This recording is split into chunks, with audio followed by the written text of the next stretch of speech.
Good morning. So, how do I keep going and not give up, even when the honeymoon period is over? So, when those first few weeks, maybe you do really well for a few weeks of everything. Maybe you get really excited about the start. Like, it's hard, but it's so exciting because it's new. A bit like me in jiu-jitsu, actually. Started jiu-jitsu, really motivated, got a little bit of an injury, and then it's like not as exciting because it's new, but it's like that dip of it, that struggle. And I'm excited to now go back, but my injury is pretty much there as well. But it's similar with anything that we have to go through, any change that we have to make. There's always a dip, okay? But how do we keep going with this? Well, firstly, if you think about it like kids a little bit, we just accept that it takes time for them to grow up. There's different stages, there's phases, as people say when I speak to people. Oh yeah, it's just the next phase. I'll say something like, oh yeah, they do this a lot at the moment. Oh, I love that phase. And then someone will say to me, oh yeah, struggling to sleep. And I say, oh yeah, remember that phase? And it's like all these things that come up, and it's always a phase. And sometimes if we just accept that a part of this change of losing body fat, getting fit, toning up, getting stronger, improving our bone density, making everyday tasks easier, there's this dip, there's this struggle, as we call it, the valley of despair in our emotional cycle of change cycle, that is inevitable to change. And actually, what if we looked at this as a good sign?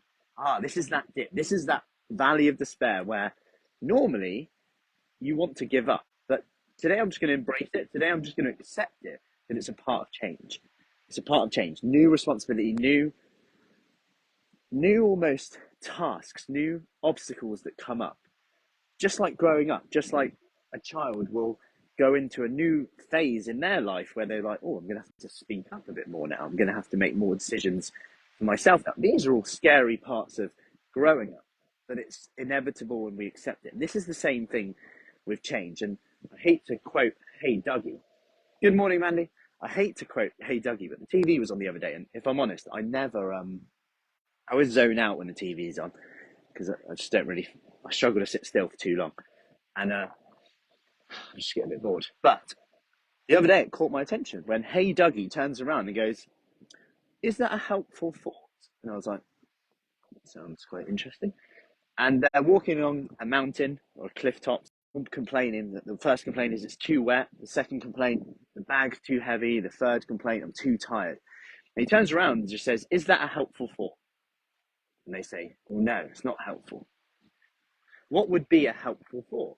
And they turn around. They say, okay, maybe I can get my lunch out. That will lighten the bag. Maybe I can put a rain mac on. Maybe instead of saying I'm too tired, I can think about how I'll feel when I get there. That I'm going to eat this. I'm going to sit down, put my legs up, have a nice warm bath. And all of a sudden, that's a helpful thought. That provides good feelings straight away. And it's similar when you're in this dip. When you're in this dip, just remember, this is a good sign. This is a sign that you've done it for long enough and you're about to change. Things are about to get better. And that's what that valley of despair. If you type in Fruci Fit emotional cycle of change, we talk about this a lot. The thing that no one tells you about when it comes to change. And that's you hit that valley of despair, that little dip after a period of time, the honeymoon period, where you either give up because it feels good to give up. It feels really good. Great, in fact. You either give up or you push through and go on. If you give up, you feel good, but then you realize you're in the same place as you were and you get frustrated, but then you get motivated again and you start again. You start again backwards.